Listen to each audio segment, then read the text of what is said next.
কংগ্ৰেছ যিমান তলত যাব লাগে তাতকৈ বেছি তলত গৈছে। ইৰাণ UAE গভৰ্ণমেণ্টৰ এটা ৱেবছাইট আছে, আপোনালোকে নিজেও চেক কৰিব পাৰিব। ৰাতিপুৱা 8টা বজাত মই আপোনালোকক মাতিম, নিজেও চেক কৰি ল'ব পাৰে। তাৰ প্ৰত্যেকখন পাছপোৰ্ট ভিছা গভৰ্ণমেণ্ট ৱেবছাইটটোত গ'লে ৰিকনফাৰ্ম কৰিব পাৰে। গতিকে তেওঁলোকে যিটো ভুল কাম কৰিলে, এতিয়া মোৰ ধাৰণা হৈছে বহুত দিনৰ পৰা ৰাহুল গান্ধীয়ে পৱন খেৰা খেদিব যত্ন কৰি আছিলে, কিন্তু ইও আঠা লগা মানুহ নাযায়। এতিয়া আৰু অসমৰ জেলতে যদি ফ্ৰড কৰাটো প্ৰমাণ হয়, ইটো অসমৰ জেলতে থাকিব লাগিব।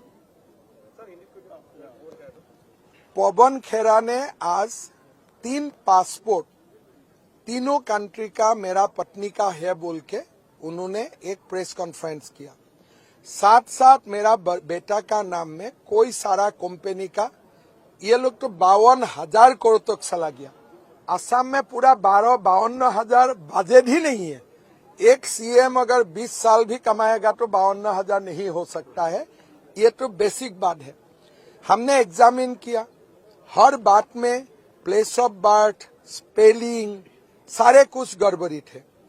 फिर हमारा पुलिस ने भारत सरकार का डिप्लोमेटिक चैनल से रिकन्फर्म किया कि UAE वाला पासपोर्ट फ्रॉड है।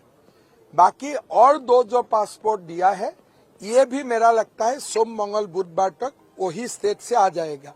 अल्टीमेटली पवन खेरा का ऊपर एक फ्रॉड डॉक्यूमेंट्स बनाना, क्रिमिनल कॉन्स्पिरेसी करना, पवन खेरा का साथ जो बैठा था सबका ऊपर मेरा लगता है कि मैं कॉन्फिडेंट हूं, अभी पवन खेरा उनका जीवन का अंतिम क्षण असम का जेल में ही कटेगा।